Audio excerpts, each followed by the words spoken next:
So what I was saying was, like the possibly natural thing to talk about. Packy mentioned our topic doc, and like there's a very obvious there's a very obvious current event that is directly related to the topics, and so fuck it, we'll just go ahead and talk about that. Netflix is making a goddamn Gears of War show. Oh, fun. It's a little dated, I feel like. Yeah, it's but who knows? Maybe it'll be. I think actually specifically, I think they're making a live action and an animated. I think they're doing both. Have any of the live action ones been good? The Witcher. The Witcher is good, but this is why The Witcher's not even. But The Witcher's not a game adaptation; it's a book adaptation. Yeah. That's why fair. It actually. But let's be real. It's a me. game adaptation, though. The audience is from the game, but genuinely, it's part of why. Have either of you read the books a little bit? No, I have a boxed copy of the first 3 or 4 that I've not started yet. Yeah, I just downloaded a few. If James said no, then my answer is obviously no as well. Yeah. I know you don't even care that much about the series. I have the original trilogy. I just have not started it. But I read a little bit of the books to get into it, and I read I didn't even finish the first book. I read 3/4 of the first book and then half of the second book. They're not bad. Yeah. But yeah, there's a ton of these books, so that's why they have all this source material to work off of. That's part of why fans have been a little bit. The series has gone over fairly well with the critics, i.e., people really like Henry Cavill, which is why all of its positive attention is going to go away. Yeah. So that was then the other reason why this was kind of amusing is obviously Henry Cavill's leaving the Witcher series on Netflix, and the rumor mill is obviously background is he's obviously a huge fan, he loves it all, blah blah blah blah blah, and so the rumor mill is he's leaving because of basically disagreements with the writers in regards to source material. And stuff so it's that, not right? At all based on the source material. They took loosely the source material and then just bastardized it very, very heavily. It's like the Shadow of War games, which are Lord of the Rings fan fiction, and I love them for that, but that's what they are. I was going to say, I love me some Shadow of War games. I don't think there is anything inherently wrong with building something in the universe, even if it is, fuck it, I'm going to use the Halo series, right? Because for reference, by the way, our thingy, our spreadsheet doc topic thing says, where is it? TV/movie adaptations of games. So the Halo series is obvious. So that's why I was like, there's a current event. It ties to a thing on the fucking list. We'll just fucking do it. But yeah, so the Halo series is it got a lot of flack because it's quote, not my Master Chief, right? It is so far from the game's universe that people are very upset. And honestly, I don't personally think there's anything wrong with let's build something in this universe, but differently, right? Take the building blocks and build something different. It's fucking Legos, right? You have the same base pieces, just do something different with it. I don't think there's anything wrong with that. Yeah, just do the I think the issue with that, with a lot of people, not a lot of people, but the issue that I could see with that I'm envisioning is if you're going to make something different, just using the labels and aesthetic and established world of something, I don't know, it can feel lazier and also more like you're just using the name for brand recognition than if you actually made something in that setting. But in a way, isn't it almost lazier to use the thing already written though? In a way, right? I think it's sure, bad, but that doesn't mean the other option isn't also lazy. I think you should extend or spin off of the main story, do something of your own. And I do think you should have a lot of artistic license to change it, because video game stories are made to work with the game, right? If you just translate it to a TV series, it's bad. You have to have the engagement a lot of times. Yeah, there's a reason people don't go and all the cutscenes of Halo. Have you all ever gone back and on YouTube watched the cutscenes? No, I think I did it for I've done it to watch individual ones. Okay, so this is the reason this is funny is I'm super behind in editing our episodes. This is 13, I think, and I just finished editing 10 last night. So like I'm super fucking behind. Anyways, 10 was fantastic. And it was the episode where James was just like, well, we were all very energetic that episode. But James was like, I fucking love old Halo, man. It's the shit. It's like the music swells. And he's like, I remember everything about these games. 10 minutes later, well, yeah, I play the games every year. It used to be every year, okay? Not as much anymore, but yeah. Anyway, sorry, I distracted you. You were saying, James. Well, no, he was asking if we ever go back and rewatch like the stitched together compilations of cutscenes. I've done that for games that like I'm never going to play, but I'm kind of interested in. But like any game that like I actually want to do or like see, I'll either actually go back and play that mission or I'll watch just that specific cutscene because I know it well enough to know like what the scene is.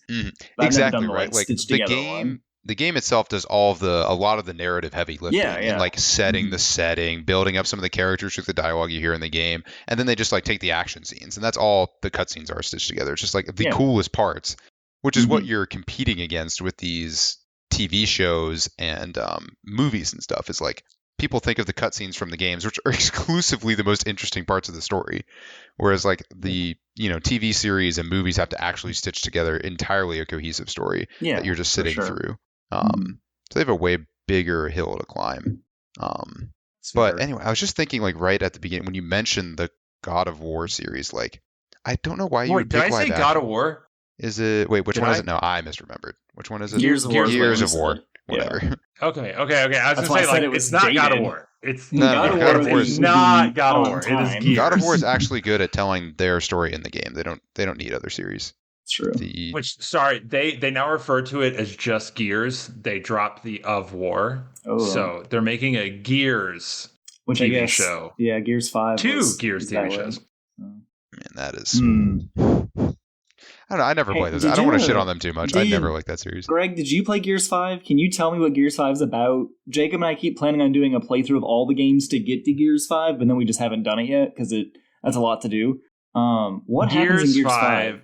Gears 5 is about one of the most technically competent developers showcasing what Unreal Engine 4 can do. So the story really resonated. So the story really had an impact. No. Sorry. I'm going to... I was actually being serious. I truly believe no one can make a graphically better game using Unreal Engine than the Coalition. Like, they fucking nailed it.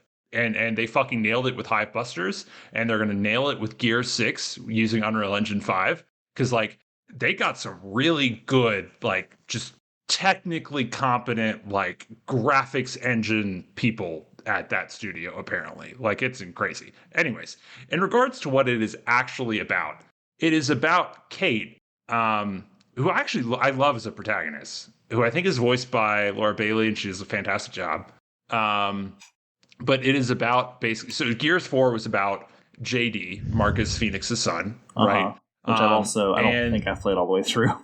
So they're both like the campaign, at least. Like I tell people, I'm like, you should go play the campaign of honestly all the Gears games, but like honestly, especially 4 and 5. Right. Yeah. Like they are actually very good campaigns. Right. Like the multiplayer is obviously not for everybody. It is a very niche multiplayer. But like the campaigns are just fantastic, and like the Coalition with 4 and 5 especially has done like obviously like I said, graphically like a just stellar job.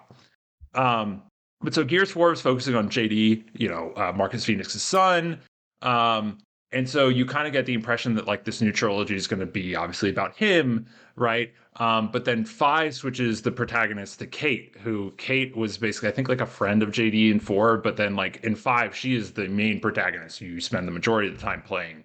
And JD actually was like kind of a dickish side character in a way almost, which honestly I don't mind. Like Kate, I think, is a fantastic protagonist, but it is basically about her discovering her like backstory and history is what 5 is.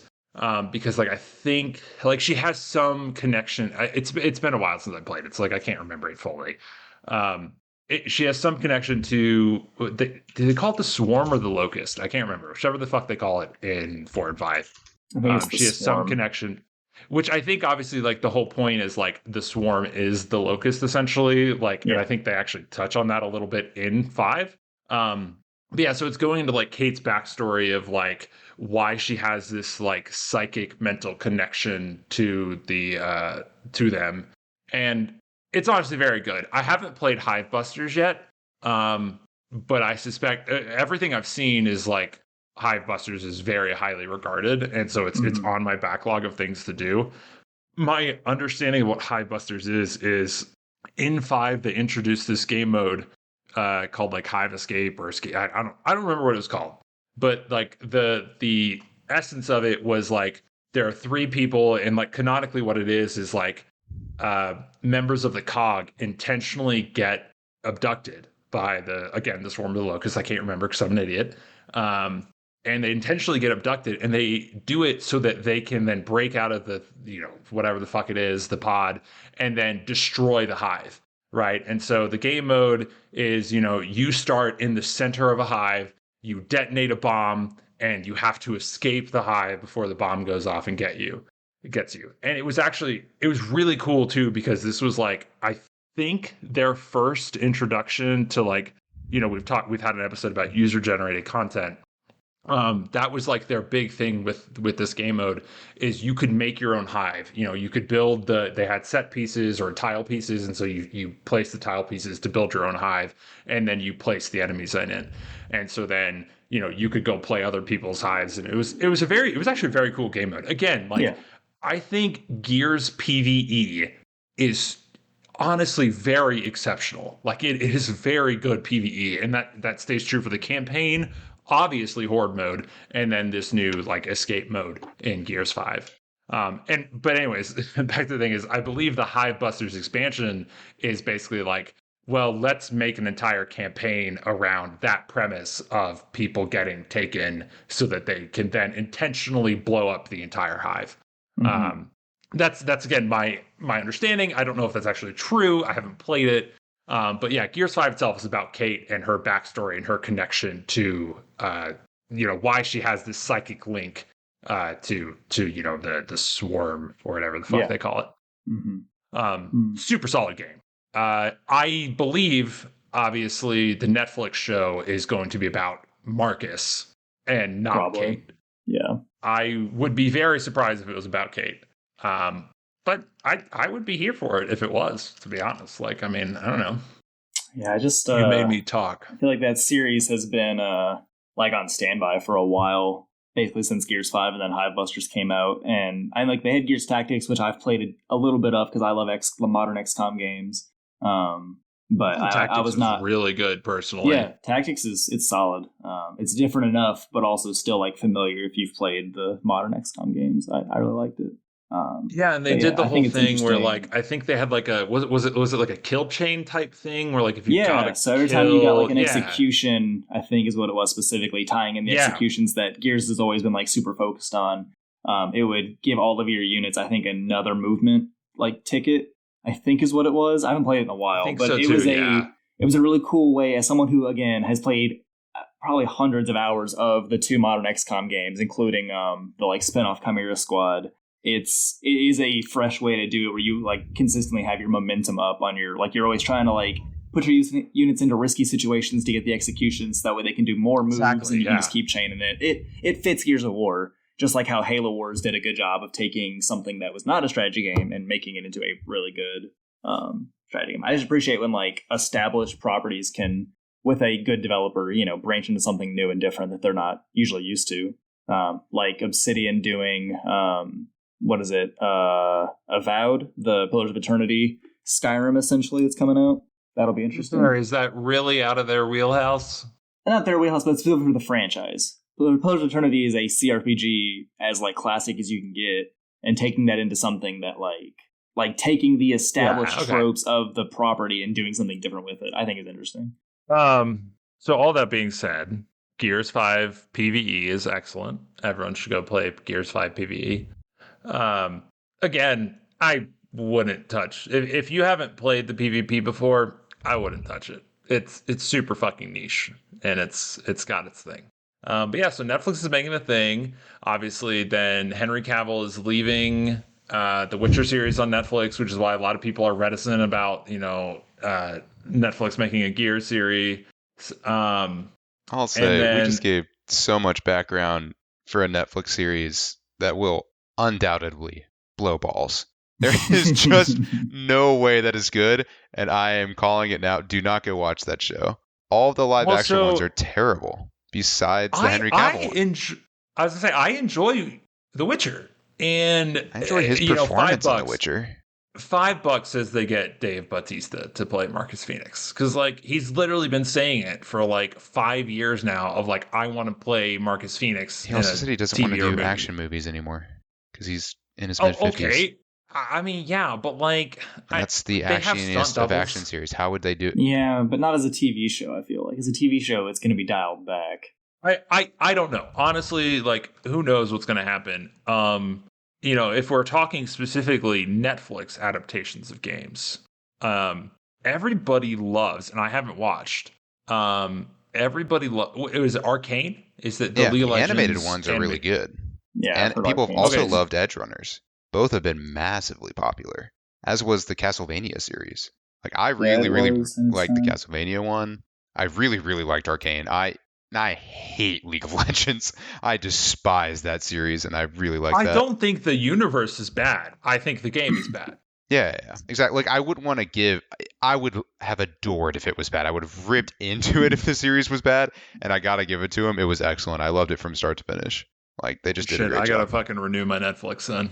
They also did the one really cool thing. The other series don't do this, and they've all worked out fairly well. Like what Riot did is they use their in-house studio that makes their trailers, and they are the ones who made the whole series, and that's why it has that very unique style to it. You can go look up the Jinx release trailer that came out like years and years ago. I was gonna say it. They're the exact same style because that is the same studio. That is why they do that. And it is also why Jinx is their baby, because Jinx was the first one that Riot contracted them to do. And that's why they wanted a series that was about Jinx. Spoiler. That In is the smallest really of ways. cool. I mean, I actually didn't know that. And no, It's I mean, also why that will probably be the best season I of the show. remember that trailer.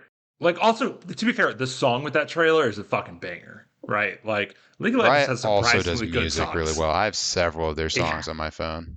I mean, Their entertainment I'm pretty is... sure to date the number one Beat Saber song is Pop Stars. Yeah. Like, I almost guarantee it. Like if you were to count number of plays, like it's probably the Pop Jinx Stars. song was great for the trailer, but the first one they released with, I think, Worlds, they just had a song that they got for it. The single, I can't remember what it was. Damn, it is a banger. It is everywhere. It is so incredibly good. I'll have to look up all their songs.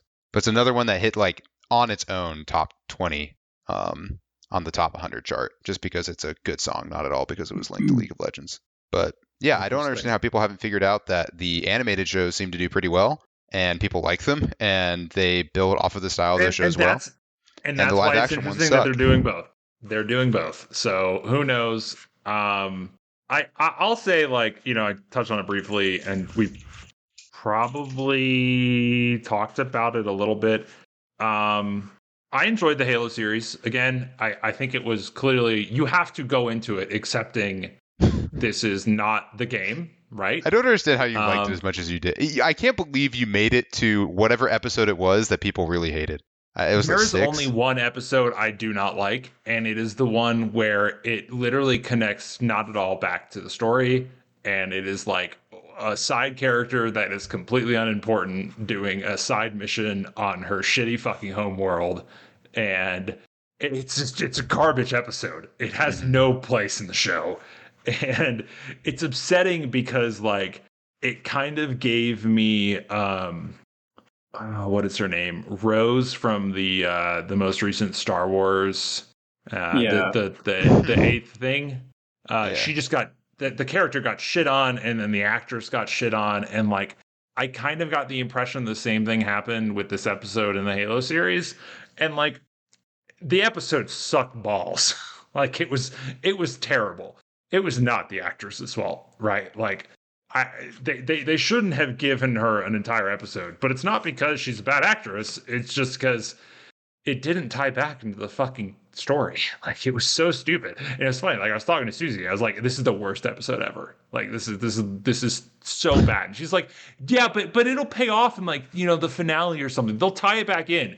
They didn't tie it back fucking in. It was garbage. It was the worst episode of any television, not of any television show ever. But you were saying you were surprised, Packy. Here's the thing about me. I like things, and I like liking things, and I like the Halo universe, and I like sci-fi shit in general. So all they did was like made a sci-fi television show with a dude that looks like the Master Chief and aliens that look like the Covenant. That's all they did. And I was like, "Oh, cool, this is a sci-fi show. Like, give it to me, baby."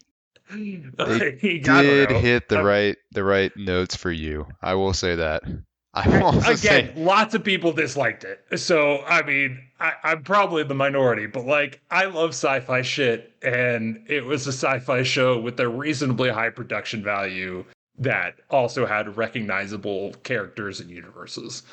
James, did you ever get a chance to watch it? No, I'm purposely not watching it because it looks terrible. Good call. Like, good call. As someone who loves, like, I don't care about the Halo story that much anymore. After 4, I don't care.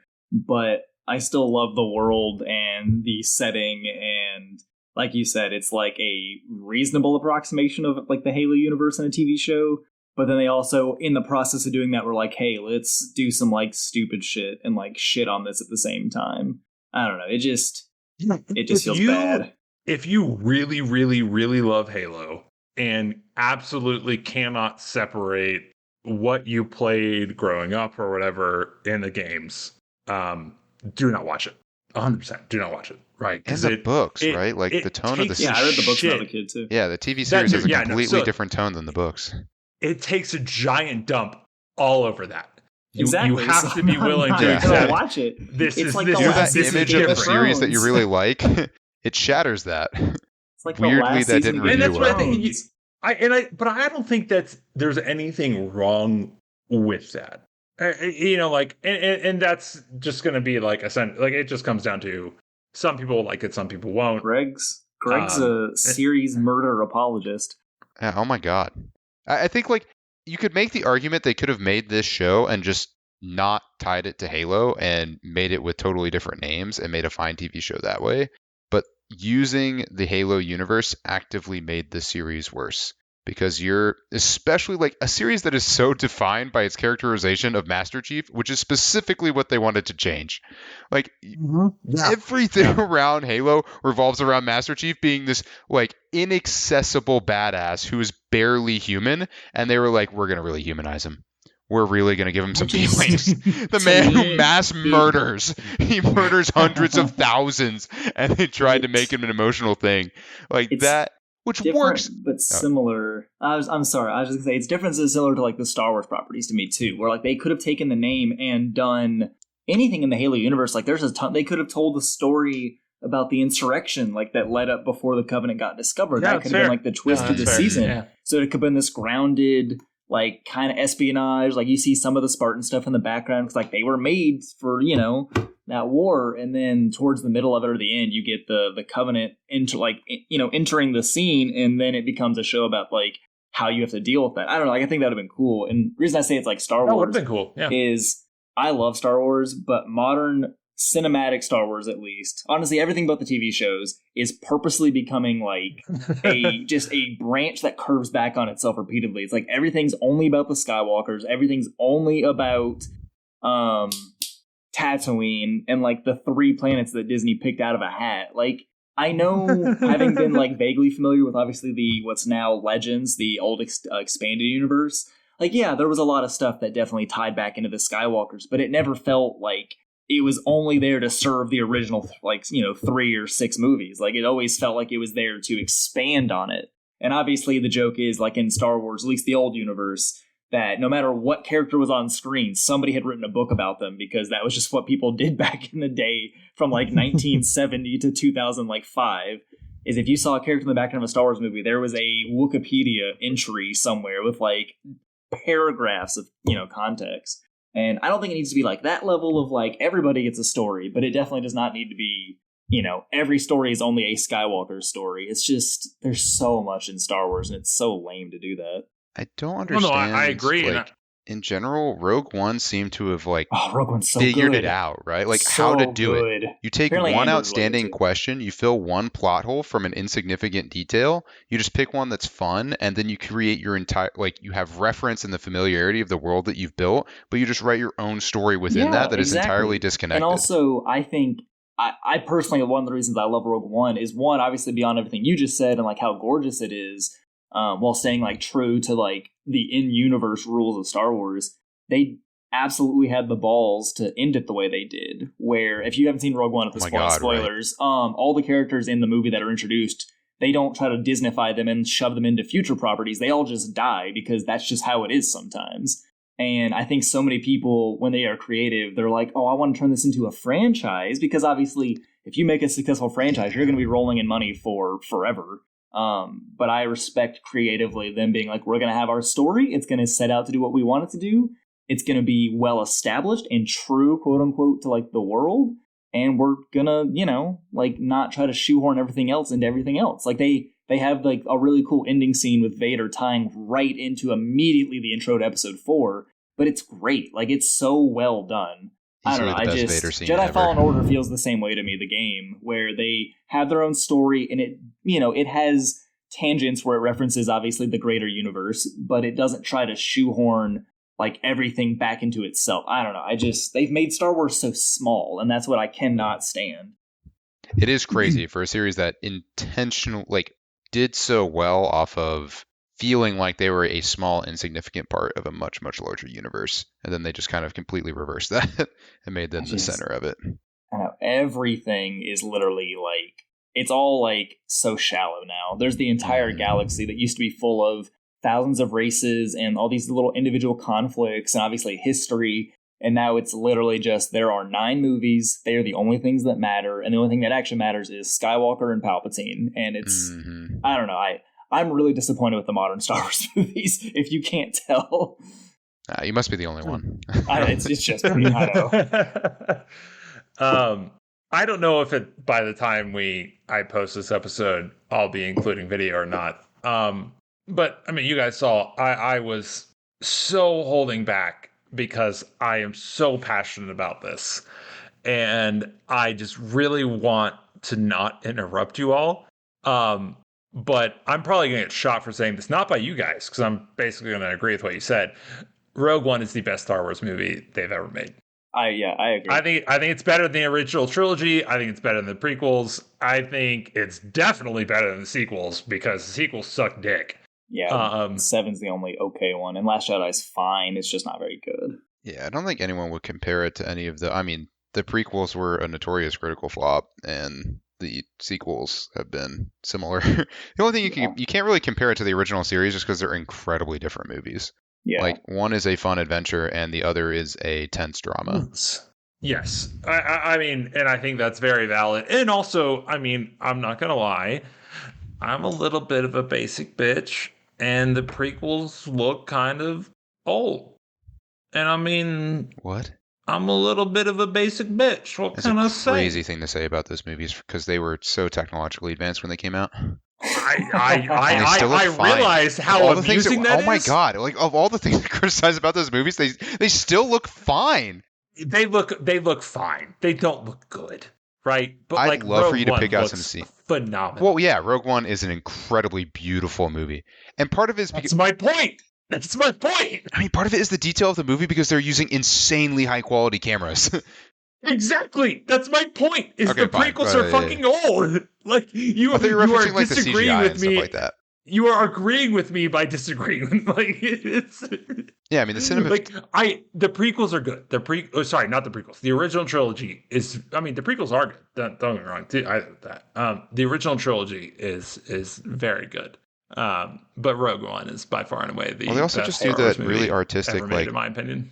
I don't know how you describe it. That pseudo noir use of shadow and light is specifically what makes Oh the quality yeah, of Rogue One pop. it's so good. They're just very, very that like. I agree with Greg in that it's my favorite of all the new ones. Absolutely, I'd say probably of all of them too. That's not even a question. That's a fucking. I know given. it's the Like, only. That's the only one you compare it for. Other than the like them finishing Clone Wars the animated show, Mandalorian's good, although I have some issues. And then Rogue One. Those are the best things from the current Disney acquisition because, like, Obi-Wan's my favorite character, and we don't have to make this episode only about Star Wars, but Obi-Wan's my favorite character in the entire Star Wars canon across the old universe and the universe. I watched the first episode of the show, and I just didn't care, and that makes me sad because I love Ewan McGregor and I love Obi-Wan so much.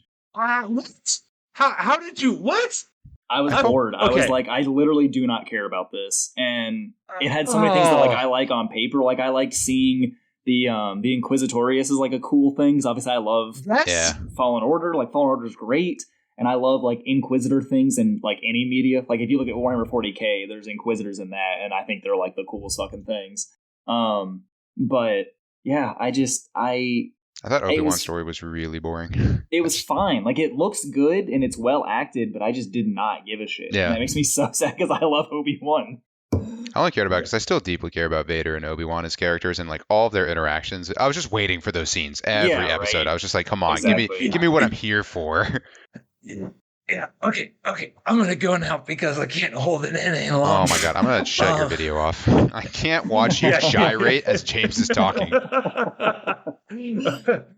It's like a 6-year-old, like when he's waiting for his mom to like check out to give him the gift, as he's just like, but I'm a good boy. You were a good boy. You waited. You didn't jump over the counter, and I am proud of you. I'm waiting. Okay, right, here's your gift. I don't know if you noticed. I said Rogue One was the best Star Wars movie. I think the best Star Wars content is Clone Wars. Absolutely, 100%. I'd say season 3 through the end is the best. That's 1 and 2 first 2 seasons are they're still the old. 100%. We're gonna make a kids show, not a Star Wars show, which is fine. Like it's fine that they wanted to do that, 100%. But people forget the movie. The movie was very mediocre. Yeah, the movie was terrible. I'm sorry. Actually, let me take back what I said. The single best Star Wars content is non-canon anymore, but it is the 2003 Star Wars Clone Wars by Gennady Tartakovsky, who also made Samurai Jack and Powerpuff Girls and a ton of other stuff. If you've not seen I should watch this. The 2D one. Yes, that is the single best Star Wars content ever made, period. It has the only good version of Grievous. Yeah, that's what I was thinking of. Ruined even by episode 3. Episode 3 ruins Grievous, and then the Clone Wars ruins it more. But yeah, no, the 2003 2D animated by wonderful Gennady Tartakovsky, who has made some of the best other content in the world. It's you should watch that. Shit, I need to watch this. I didn't know this was a thing. Do you like Samurai Jack? I need to watch this. Do you like Star Wars? Do you like Powerpuff Girls? I love Star Wars. Did you like Symbiotic I do Titan? love Powerpuff Girls. Did you like Hotel Transylvania?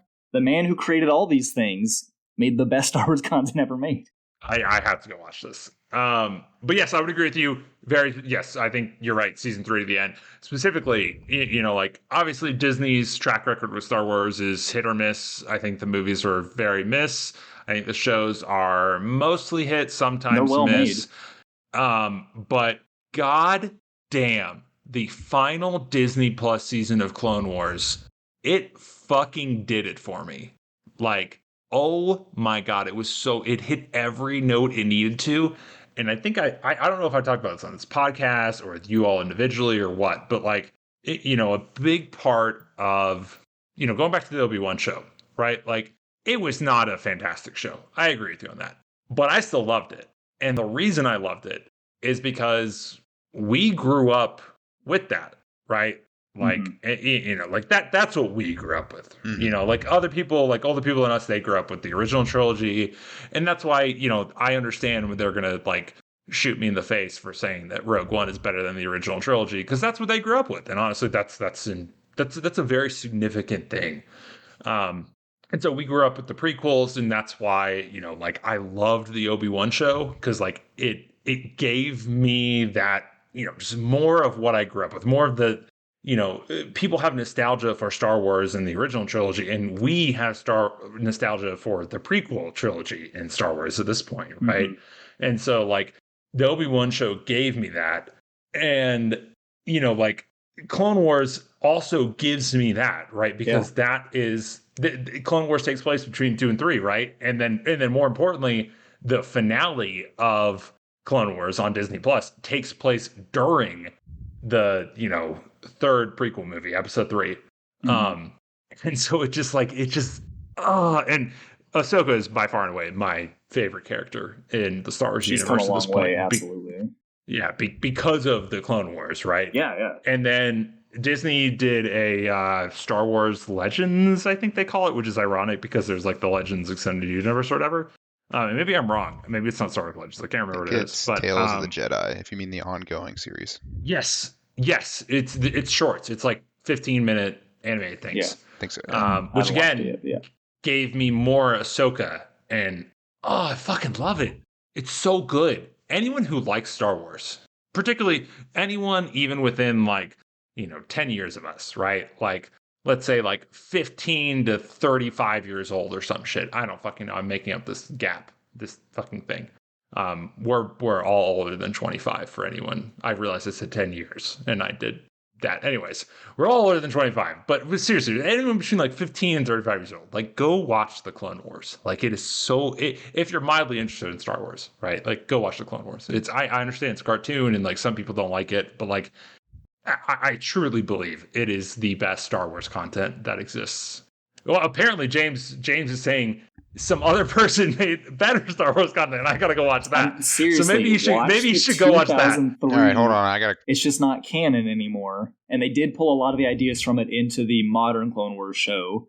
So like some stuff kind of carries forward in a different way.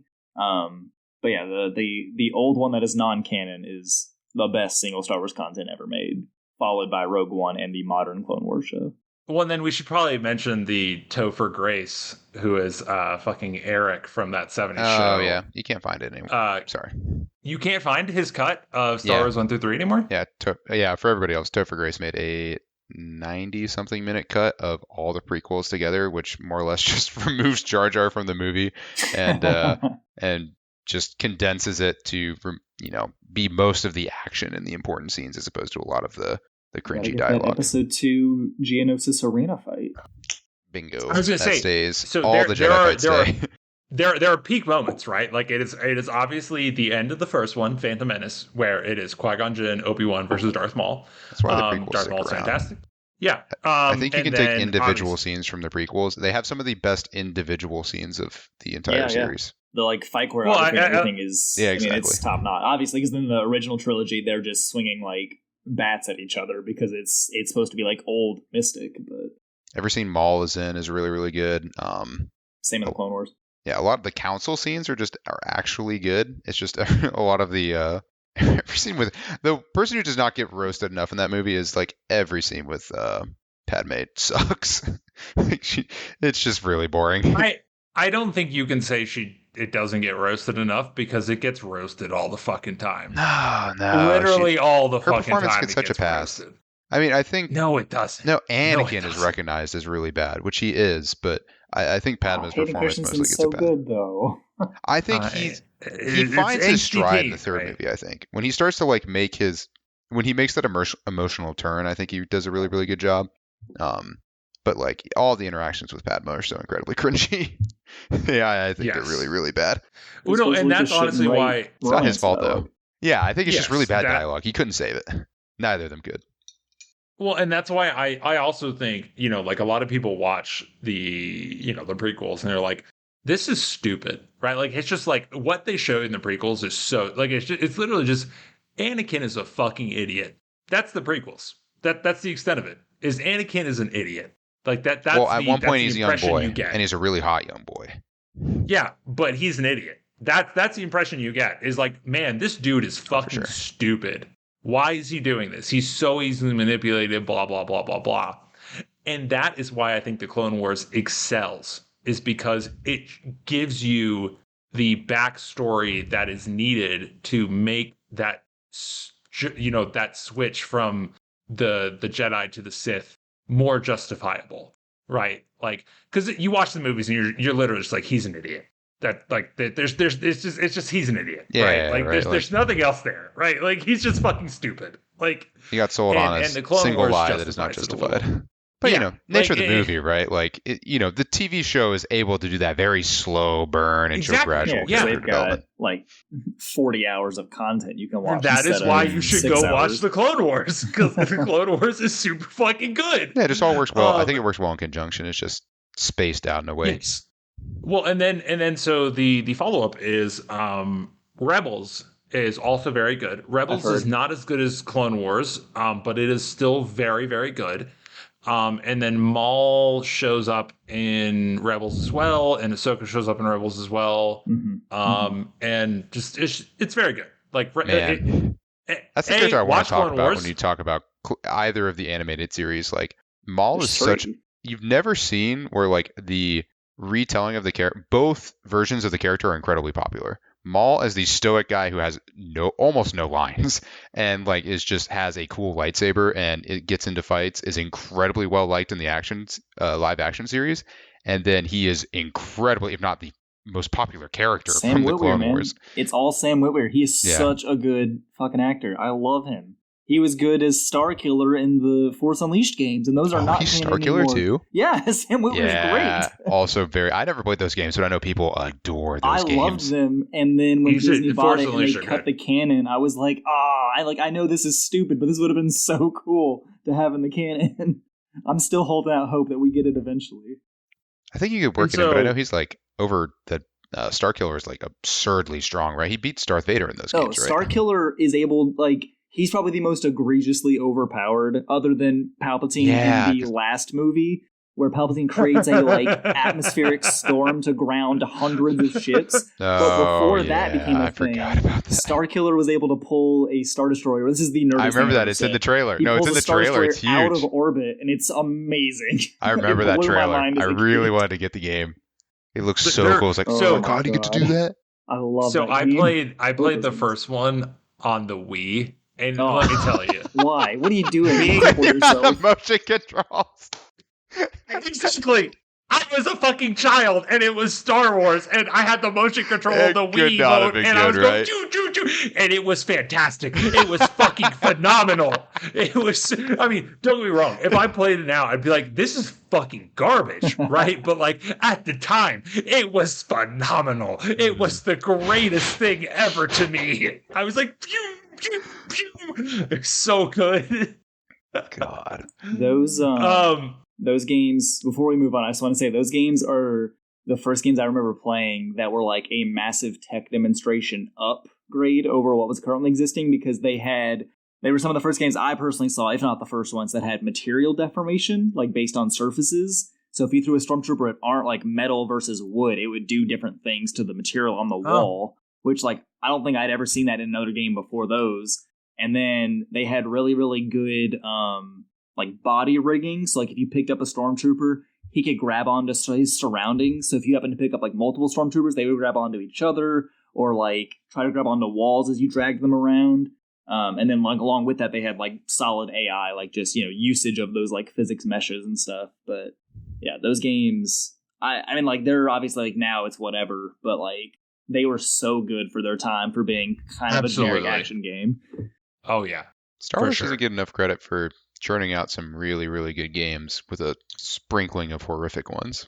Yeah. Well, so I was going to say, I like how this started from TV movie adaptations of games, and it turned into Star Wars, and then therefore Star Wars games adaptations of the TV and movies. we reversed it. So I would say, going back, this is, I don't know, 50, which I can't believe we're at fucking, my thing is at 47 minutes now, which I started this kind of early, but like, I cannot believe we are here. Well, it's just because, I mean, the reason we got there and why these discussions are so long is this really like at a high level, it's about extended universes and how you do that across a multitude of different directors, visionaries, writers, all that stuff. It can be tough. Sure. Mm-hmm. I'm gonna also tie that back in a second too.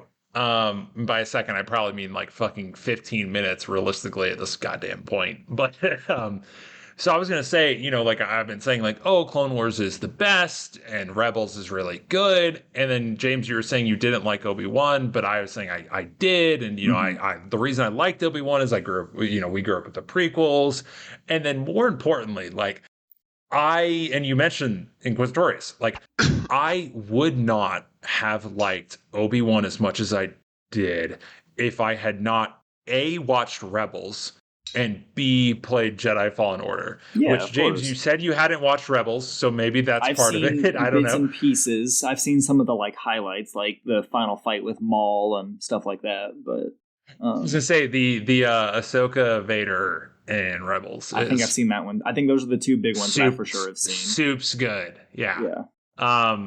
Yeah, no, so I mean, like Rebels, and that goes back to the pact you were talking about with the extended universe, and not just extended, right? But like just universes in general, right? Like how can you connect all these pieces? And obviously, like these days, the quintessential example of how you do that is Marvel, right? Like Marvel is the example of this is how you Mm-hmm. make a universe and you connect all these things.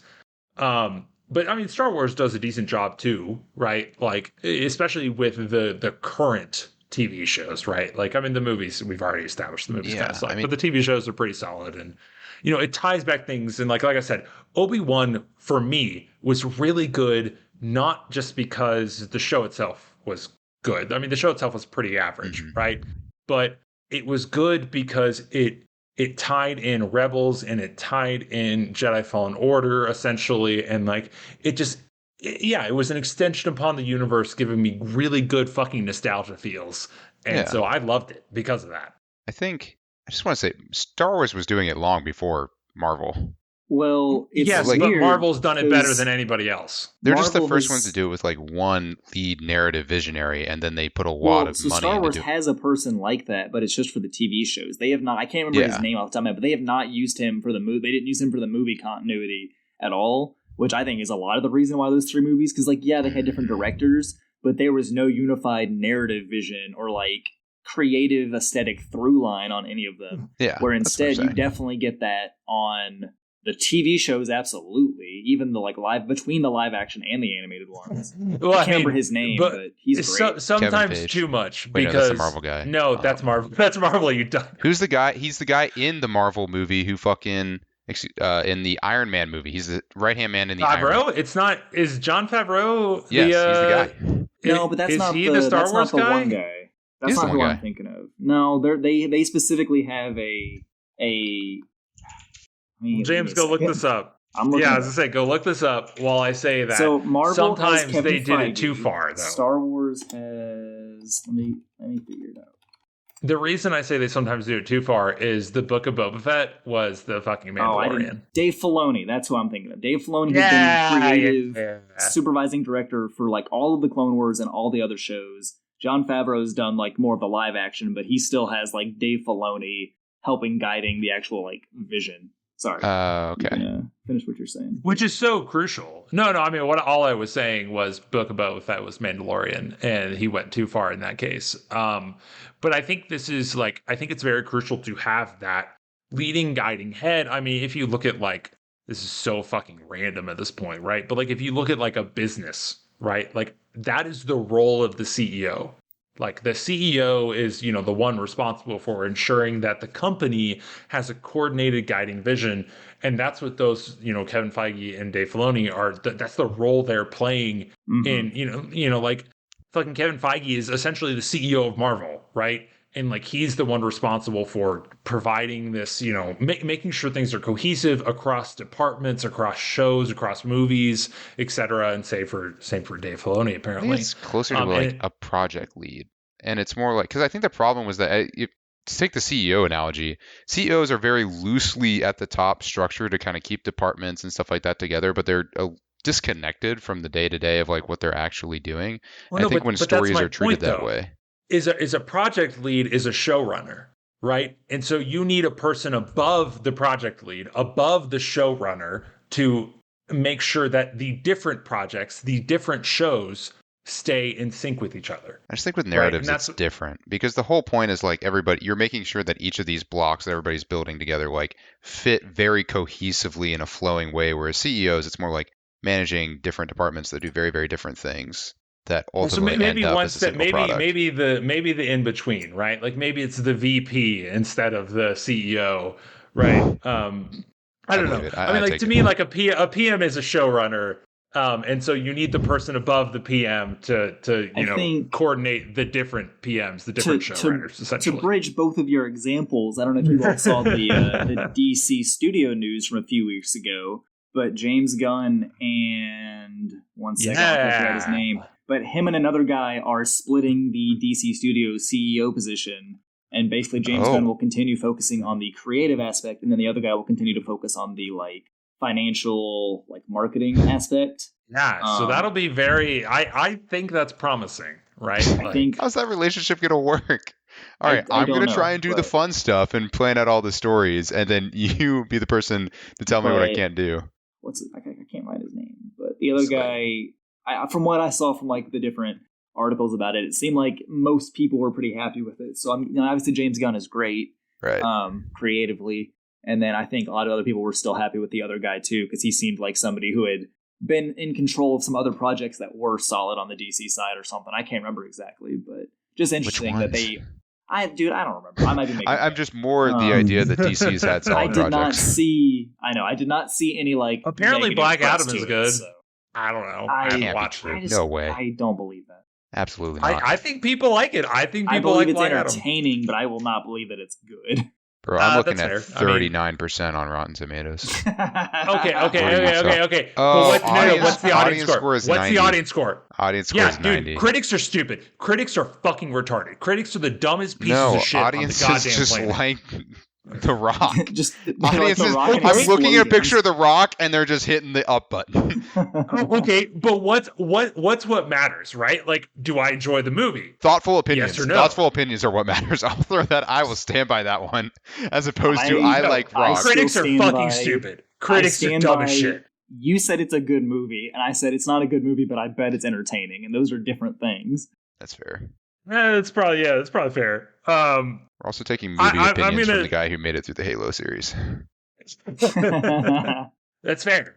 I mean, but like I said, I like to like things. I truly do. I enjoy liking things. I mean, there are plenty of things I hate. I was gonna say, you said that twice, and both times I just think like I've heard you describe things you hate for hours.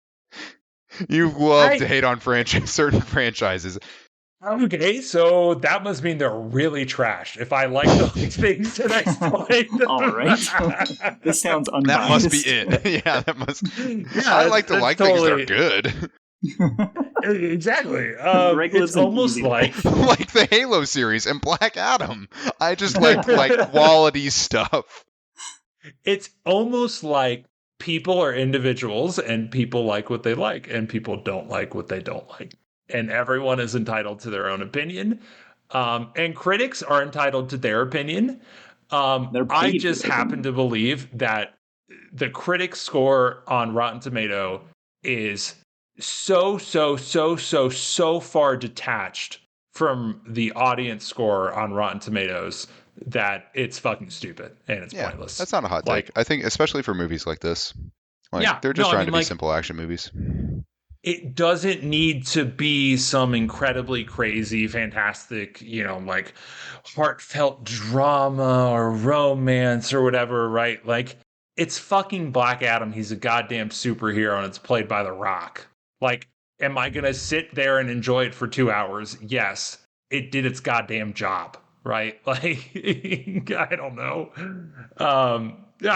Critics, in particular for movies, less so for games, actually. Right, like much less so for games actually, but like for movies in particular, right? Like the critic score and the audience score are just so far detached these days that it's unbelievably ridiculous. I'm gonna try and tie this. I'm gonna bring us back, right? Like we started with a thing of like Netflix is making a Gears thing, and like TV movie adaptations of games. I'm looking at our sheet. You all know it does look really good, and it's not yet. They're gonna tie Black Adam to multiverses. I'm so excited. Yeah, fuck you. I don't give a shit. That's the wrong way again. You're going the wrong way. Oh You're my god. going TV movie to game. I want to It go doesn't game matter. to TV movie. You started the wrong way. You brought up Black Adam movie before you brought up multiverses, you friggin' moron. Black Adam is in multiverses. He's it was very funny though It's because fun. Black It's a good Adam came game. to Fortnite and stuff like that before it came to multiverses, Super well which is done, Warner free to Brothers' play own Smash game. Please play it. Please keep this game alive. I actually like it. Please. The please game play it. the game is going to have no problem staying alive. I was going to say, have you all seen the trailers for The Last of Us on HBO? It looks so fucking January good. 15th, got a release date. I'm so excited. I'm so excited. It looks so good. Like, I'm excited, but also cautious just because I know obviously video games can be difficult to adapt. yeah. But luckily, yeah. Last of Us and anything Naughty Dog makes should be an easy transition, with the I was exception gonna of the say- Uncharted movie. Last of Us is hella narrative driven, right? Like Yeah, it should doesn't be, need it to be a should game. lend I itself think it helps in the towards second game a in TV particular. show. But So I'm very excited for that. I love Pedro Pascal. He's excellent in Narcos. He's excellent in Mandalorian.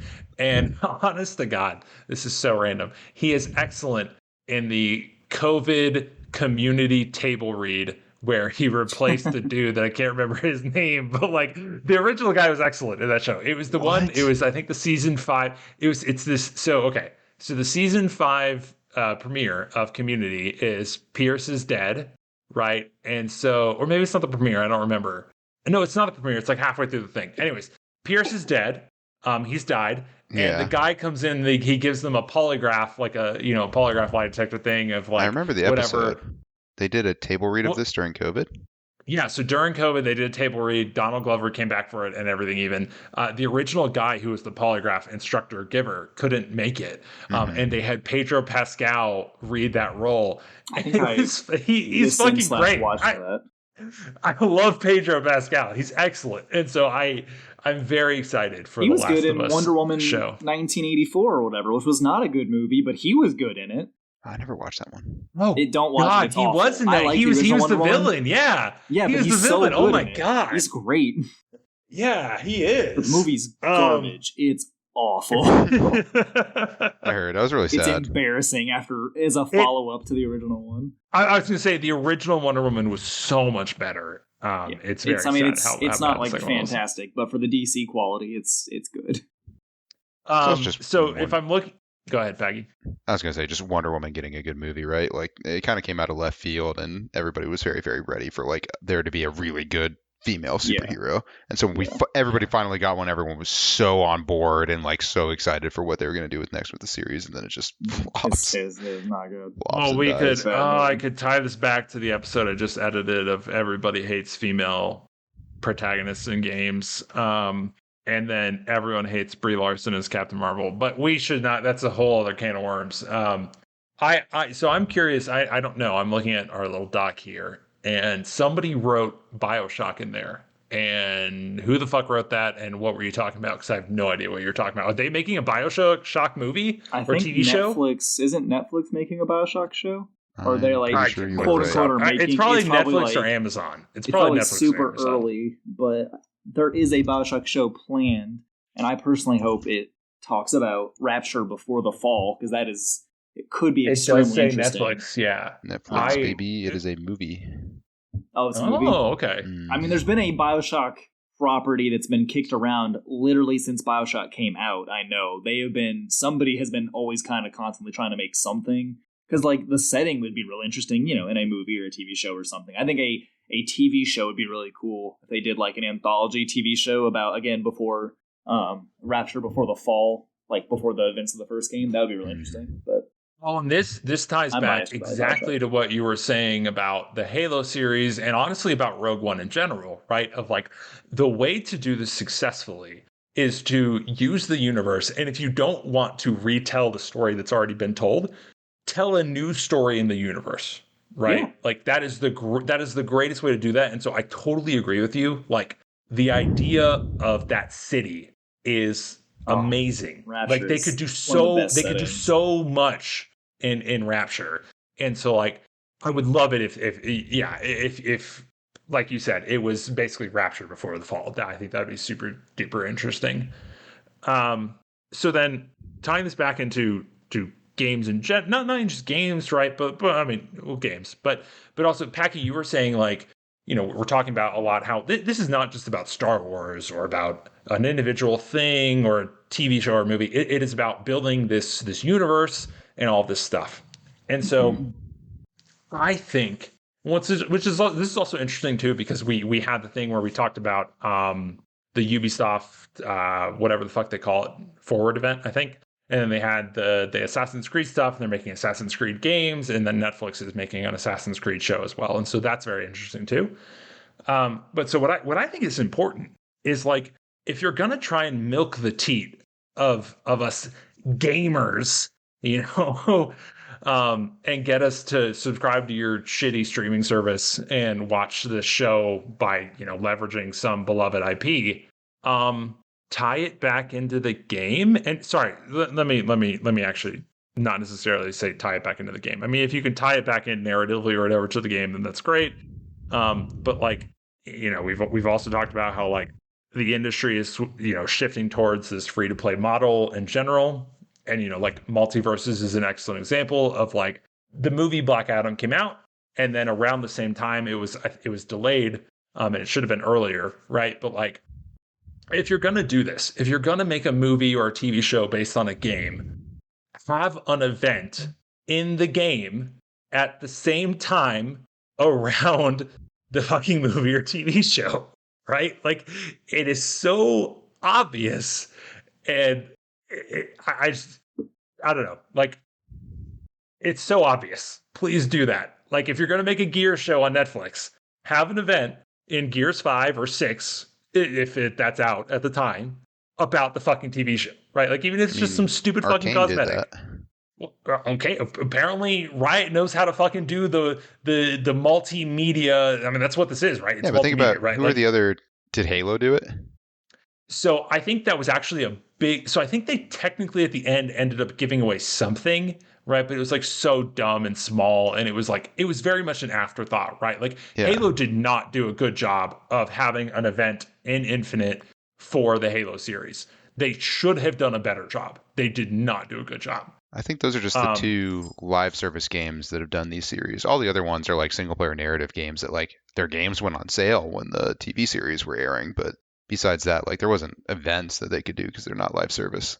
Yeah, and I mean, like we said, Black Adam came out in Multiverses, but but also people pointed this out online, like, Black Adam came to Fortnite before he came to Multiverses, right? Like, which is kind of silly, but I mean, that's just like, stuff happens, and maybe it didn't get out in time. And we've talked about how Epic as a whole seems to be very competent in terms of their like release schedule and cadence, and churning out content. It is very surprising that Fortnite's development team was able to do something faster than Player One's development team, which Fortnite's must be literally 100 times bigger.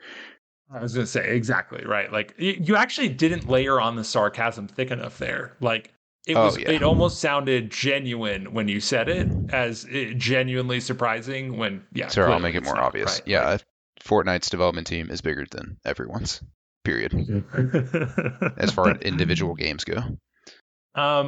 So, yeah, I mean, clearly multimedia is a thing, like building games from TV shows and building TV shows from games is... That made me have an idea. I wonder when Netflix is going to start, like, you could probably do something fun, like right before the end credits, put like a code there to see, like, as confirmation that you watched the first episode, and then you get like a little in-game thing and force crossover. Seems like a fucking no-brainer. Like, just stick it like an ad. Like, because it's not just an event. That's even more specific than an event. That is an event that forces you or whatever, quote unquote, to watch the thing.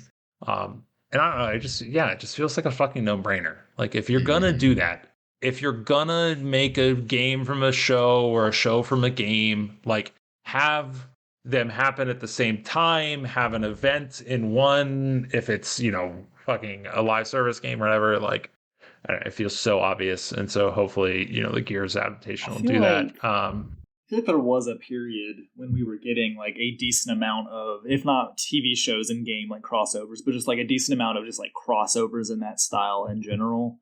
I feel like there was an era in like the 360 PS3 era where there was a lot of cross media like rollouts of things, and like not a lot worked. The one in particular that I remember, I don't know if you all ever watched it, was the Defiance show and the Defiance MMO shooter. I watched a little bit of the show, and it was very middle 2000s, sci-fi, so not great.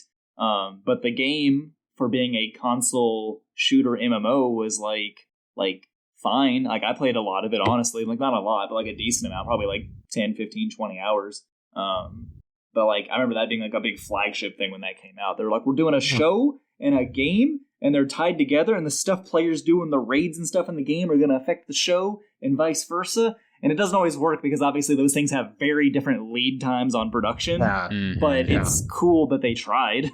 I remember that idea. They tried it again with I didn't play it. I remember James, Break, right? Or whatever it's called, Quantum. I can't remember what it's called. Quantum Break. It's Quantum Break. Yeah. Which that was maybe a more cohesive attempt at it, because it was. Yeah, it definitely was. It was forcibly it's literally cohesive, one experience. Right? Like, yeah, exactly, right? Like, it was literally you did a mission in the game and then you watched an episode of the TV show. Sure. And I really enjoyed it. I thought that was a cool game. You should play it. It's a great game. I remember you talking about Defiance in real life. Yeah. Like at the time. I was into it for a while. Oh, I mean, it's because it was a cool thing. The thing I remember is the Michael Fassbender Assassin's Creed movie. Oh God. Yeah. Which is like, I feel like also like probably within a couple of years of Defiance, if I had to like randomly cast Shot in the Dark, right? I feel like the Assassin's Creed movie didn't come out that long ago. I don't remember that one. Was that like 2016? It was definitely like, I thought it was the 360 era though. I don't think it was the Xbox One era, right? Like, I swear it was the 360 era. Wait a second. Okay, well then I am wrong. 2016. We're gonna look up dumb shit. I said 2016? I was right. You did. You nailed it. Yes. No, what I remember from the 2000s. No, Defiance was like 2011 or 12 or something. I think. I was gonna say it was like senior year of high school or like freshman year of college for sure. I remember not the Assassin's Creed, but the Hitman 2013 movies. to 15. I guess those were pretty contemporary. I didn't realize it was that contemporary. Whatever. Have you all played the Hitman series at all?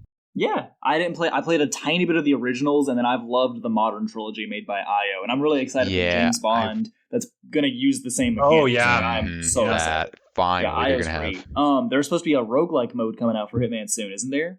I think there definitely is. I think there is, and I'm super excited. It's the one, I think it might already be out, the one that auto-generates contracts. Okay.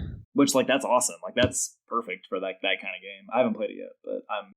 Yeah, I want to go back. I haven't even played the one where, like, they make all three games accessible through 3's engine. Yeah. It's great. But I was just thinking, they had two movies. They had a 2007 and a 2015 Hitman movies, and both were terrible. Yeah, they're not good.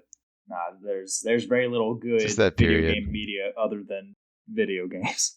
Yeah, it's only recent. Like, again, I think people should take note that the animated series is the first one we're not, because we've seen a couple exceptions to the rule. Like, periodically you'll see an exception to the rule that, like, they manage to do non-game media that relates to a game universe and it actually goes well.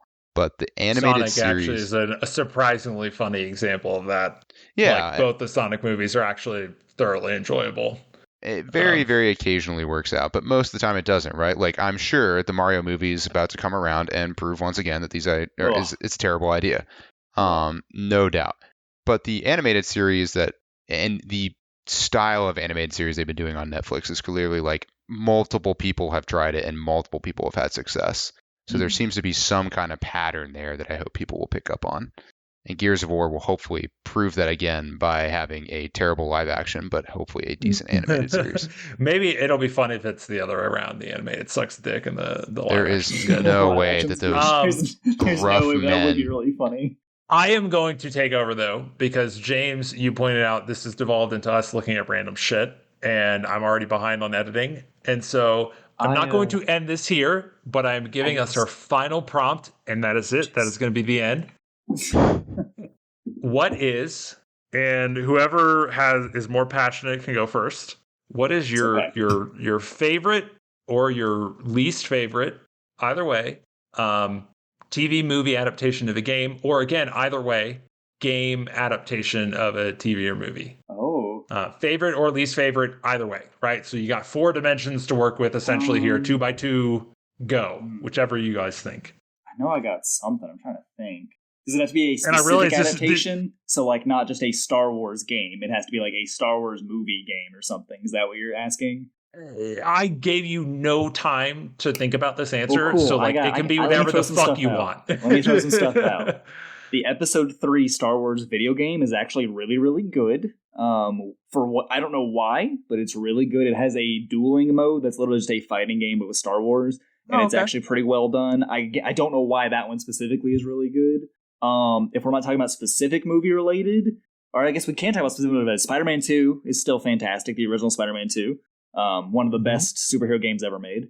I was going to say also Hulk Ultimate Destruction, while not tied to a movie, is obviously tied to the Hulk property itself. And that's a fantastic game. The studio that made that eventually made Prototype, which are pretty good games too, but not TV show related. So you said good ones. What about bad ones? Again, either direction. Anything that I didn't say. Oh my god, yeah, what? We can't be doing the bad ones. There's too many. Is there a worst one? Is there a worst one that comes to mind? Like it's the ones that we can't remember. The ones that are so Hulk bad. The game based off the first Hulk movie is not good. The game sucks ass. I used to remember, dude, there used to be so many bad games that were like do you remember when movie games used to be a genre? They're not a genre anymore. Yeah, because they were terrible. Well, you'd get some decent ones, but yeah, usually they were terrible. The nobody's Wolverine cheated yet. Game, terrible. I call it the ET game. That's what I think is the worst one. You can't choose that. Literally just cheat code. I'm trying to think of other ones. Can I call all the James Bond games before the like super modern ones were all great? Like I don't know if you guys ever played From Russia with Love on like the Xbox. That game was really good. The only James Bond. The only ones I think I've played are obviously GoldenEye, because GoldenEye is fucking phenomenal, and GoldenEye easily deserves to be up there. And then they made a Quantum of Solace game. Or no, was it Quantum you're of Solace the only person I know in real life that has ever played it. It was Quantum of Solace. It was Quantum of Solace. And you're the only one I know who's ever played that. It's not bad, but it's not bad. This is so long ago. They made it off the Rainbow Six, the Rainbow Six Vegas engine. It's based off of that engine with that game's movement style. So it's first person. It wasn't but then when you go bad. on the cover, it goes into third person like Rainbow Six Vegas did. It's really weird, and it isn't bad. I played the demo on the Xbox, but it's like not bad. I mean, it wasn't spectacular, right? But it was like at the time I remember being like, okay, well, when movie games are a solid 2 out of 10 consistently, and it was like a 5 or an upper. Maybe an upper 5. This is gonna go. Oh, I meant this to be short, but I should have known. I can't believe you asked that question as your short question. If There's so many answers. I just want to do the one. No. That's all I want to do. I don't want to wrap it because I got them some things to say. So also, Packy, you haven't said anything, but fuck you, Packy. I'm going first. Yeah, I'm just not going to get to answer. Is what's happening here. So in terms of a terrible game adaptation of a movie, there was I haven't played it, but it just looked so bad. It was a twin stick shooter of Ghostbusters, and it looked fucking terrible. So they just released a new Ghostbusters game. I was getting to that. No, I stole it from you. I'm not going to get to answer the question. So I'm ruining your answers. The new one actually looks good. The new one looks cool. I haven't played the new one. I'm probably not going to buy the new one. If the new one comes to Game Pass, I actually will play it though, because it actually looks like a legitimately what I would want of like you are your own Ghostbuster and you have this progression. It looks anyways, fun. I think that's the selling. James, I cannot believe you did not mention the Lord of the Rings Two Towers game. Oh yeah, that one's great too. I remembered another one that's bad. That's the based cheat off a code bad for our age property. range. The bad property that also got an even worse game is the Aragorn. As a huge fan of the books as a kid, and then the movie was garbage, and then the game was garbage. I didn't even know they made a game. I can't even imagine. It was my father's favorite game when we were a kid, and I don't know why. Because I was going to say Lord of the Rings. He loved the movie and the game. God. I was going to say Lord of the Rings in general, though, has great game adaptations. Yeah, no, they really do. Like, the only one I love the Twin Towers and Return of the King that and is both the Shadow of War and Shadow of Mordor. Human centipede for a media franchise. Which going I like from those. Go. Back, go. Oh.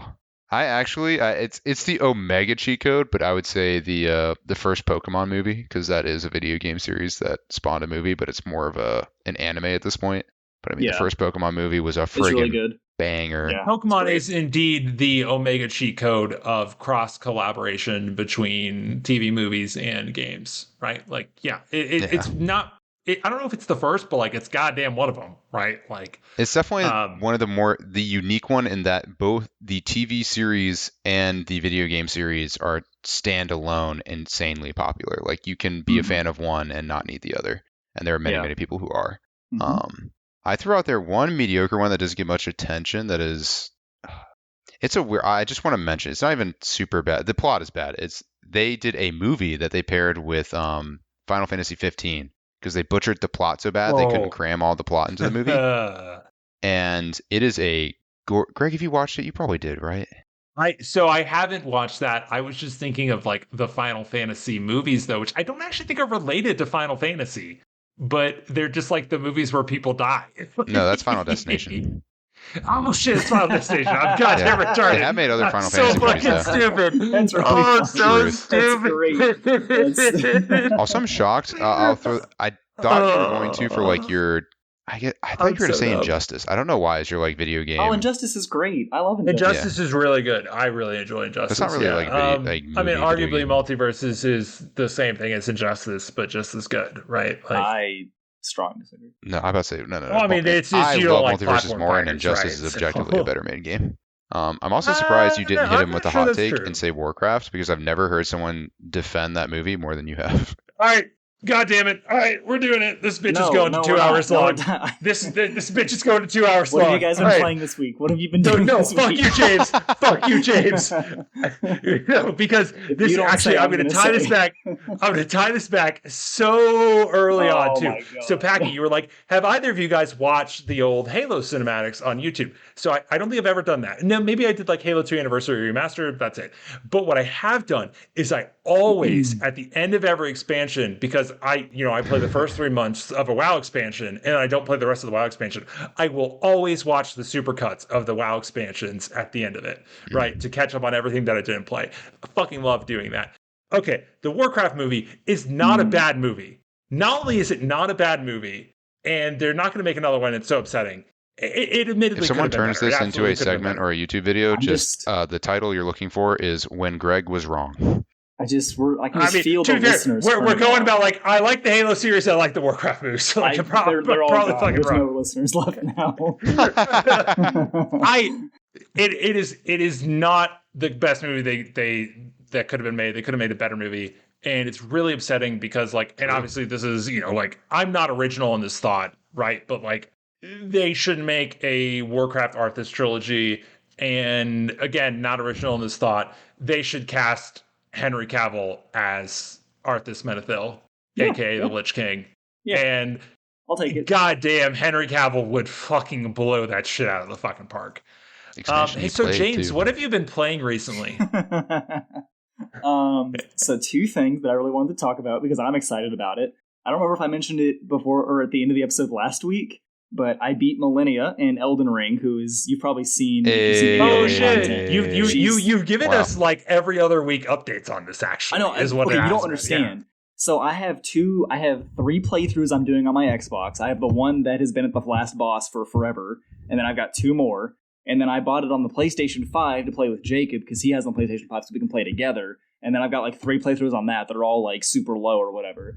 But I hadn't played my Xbox One in forever, like my last one that was stuck at the last boss. Like, you guys have heard me complain that I cannot get past the last fucking boss. So I randomly loaded up that save the other day. Literally, it was before the podcast last week. I was like, I got like 2 hours to kill. I haven't played this character literally since Elden Ring came out. And I beat Millennia like first try on that attempt. And I know they've made her easier since I last played, but she's still like the hardest boss in the game. So, or one of them at least. And so I was like, cool. And then we did the podcast. I don't think I got to talk about it. Yesterday, I was waiting for Danny to get home, and I had like 2 hours to kill. So I loaded up that same playthrough, and I decided I was going to beat the final boss. And I had to summon someone to help me, but I finally beat Elden Ring yesterday. Nice. Wait, you beat Millennia before you beat the game? Yeah, I don't. It's because it's because the final. I'm not going to spoil it, but the last boss is the worst fucking boss of any game ever made. I hate it. It's garbage. I have watched that fight. It does seem miserable. It's awful. It's a 2-phase, and the first phase is like pretty good, probably like the third best in the game, and then the second phase is garbage. Yeah, they just use some bullshit. Yeah, no, it's awful. The other thing I want to talk about, very, very on topic for this week, is I've played 7 hours of God of War at this point, and Ragnarok is very good. It's definitely a safe game in terms of it's more of the first one so far. It has some changes that are like really cool that I'm not going to spoil, but it's how is that on topic though? Because it just came out, idiot. It came out yesterday. Okay. Sorry, I'm sorry. Today. That is the most on-topic game that's going to get brought up in this segment. No, sorry. I got that part. I thought you meant like somehow related to what we had already I meant like topical about. was in like literally it came out at midnight last night. My bad. You're right. Yeah, go ahead. Please tell me about God of War without telling me about God of War. If that makes sense. It's really good. It's really good. Game I will so get spoiled on. It's just a really good, better like continuation of the first one. So that's what needs to be here. I just wanted to talk about what I've been playing. Okay, that's what I come here to this podcast for. Is the last 10 minutes every episode. Mackie, what have you been playing? We should lead with that actually. So we use that to lead into topics. Okay. Well, so here's the thing actually. So I was going to in my brain canon, my head canon or whatever. I was going to say, I'm 3 episodes behind on editing. Let's make this a 30-minute, what have you been playing? Literally nothing else episode. And then we just fucking dove into Star Wars. Did we even introduce the podcast on this one? So by headcanon, by the way, you mean idea you didn't share. If you had said at the beginning, hey, let's make this 30 minutes, we would have made it 30 minutes. Oh you just literally didn't say it out loud. Okay, fair enough. Hey everybody, this is Jetpack Stores, a casual podcast about games, gaming, or whatever else we want to talk about. Apparently this week we want to talk about Star Wars. I don't fucking know. This has been a fun week. I really enjoy it. So Paggy, what have you been playing? Also crazy, by the way, that is the first time the intro has been mentioned. I know. That's why I was sitting here and I was like, they must have done it before I joined, I guess. Oh my god, no. We just started. What have I been playing? I've been playing Multiverses. I kind of wrapped up, like I mentioned, Dreamscaper and Gunfire Reborn recently as games that I beat, and I haven't picked up anything new. I've just been super busy. This is, as we get further and closer to the end of the year, I'm just busy with other life stuff, so I'll have less and less time for games. So my updates with whatever I've been playing are going to be very, very boring for a while until January, where I'll explode and I'm going to take a bunch of time off and play everything that I missed. Sure. So the reason I didn't mention it is also the reason we didn't do it is because I've been playing Call of Duty. You're changing the name before again. This. I'm not changing the name again. I did touch. I did dick around in the file browser for Halo Infinite. Winter update.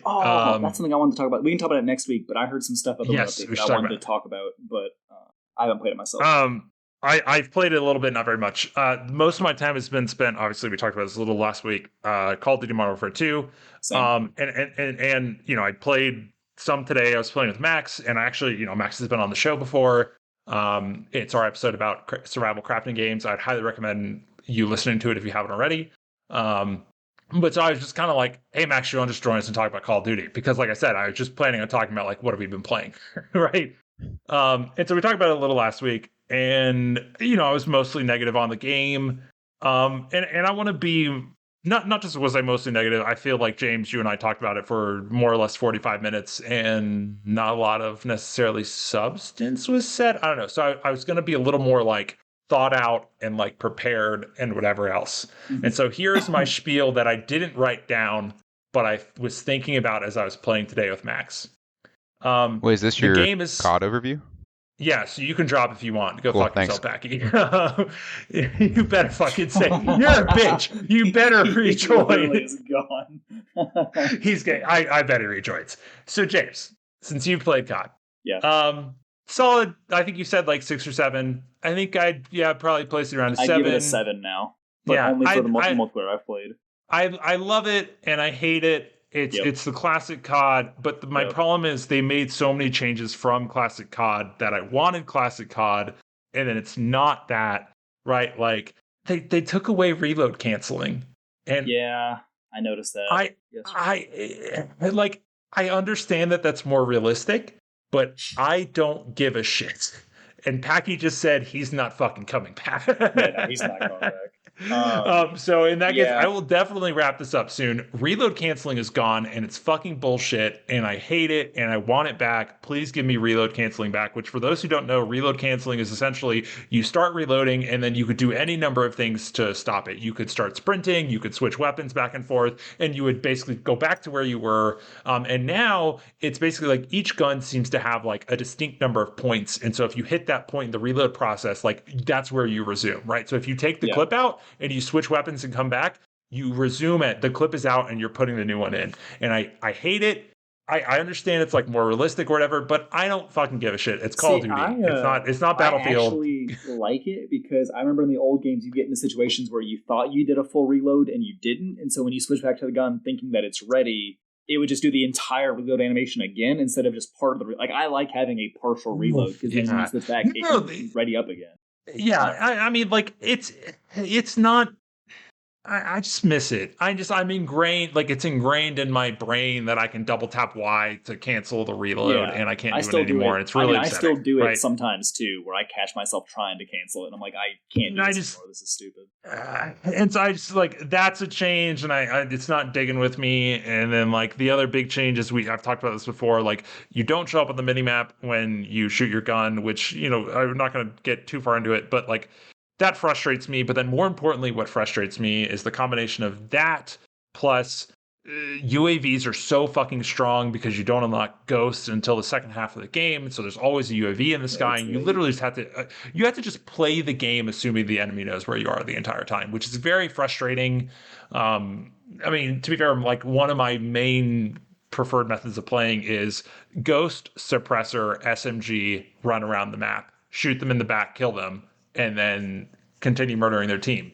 And now it doesn't work because they just always know where I am. Anyways, then more importantly, though, I don't know if this is a bug, but it bugs the shit out of me. Bug. So if you shoot, you don't show up on the minimap. But if they have a radar up, so the enemy team has a radar, you have ghost on, and it is active. If you shoot, you show up on the map. Which is like, okay, if it's not a suppressed weapon, okay, I could buy that. What really bugs me, though, you're still using a suppressor. You still show up on the minimap when you shoot, even with a suppressor and ghost, when they have a UAV up. And they always have a UAV up. And UAVs are so fucking strong. And that is just pissing me off about the game. The combination of that plus no reload canceling. I'm going to now say my favorite part about the game. And it is honestly, I love it so much, it almost makes up for how much I hate the other two things. I love the drill charge. Yeah, it's the good. drill charge annoying, is so good. But it's good. It is, in my opinion, one of the best things they've added to COD ever. Right? Like I love it. Like it's just, which for those who don't know, the drill charge is a lethal equipment. So like imagine like a frag grenade or whatever. But you throw this at a wall, and it drills through the wall and explodes, right? So it's an excellent anti-camping device. You can throw it through walls. You can throw it through floors or ceilings, right? So like you can throw a snapshot grenade, for example, like see that there's a person above you, look up, throw the drill charge at the ceiling, and then get a kill. And it's so satisfying. I love it. And actually, like, it's clearly meant to be an anti-camping device, but one of my favorite moments with it was I used it as the camper, right? Like I was camping in a building, and someone was coming towards me. And so I lay prone and I throw the drill charge, and it gets the kill on the guy coming for me. Anyways, we are now an hour and a half into this. Packy has already abandoned us. This was supposed to be a 30 to 45 minute episode. Packy can't hear my adorably loving comment of, I love doing this. I love this podcast. I look forward to this every week. And the fact that like I said, I wanted, I was going into this thinking, oh, let's make this a half hour, and we're now at an hour and a half. And it's just because I love talking to you, James. I love talking to you, Packy, who already abandoned us. And so I hope we continue doing it, and I hope you feel the same way. Yeah, and I hope the listeners feel the same way. And bye, everybody. See ya.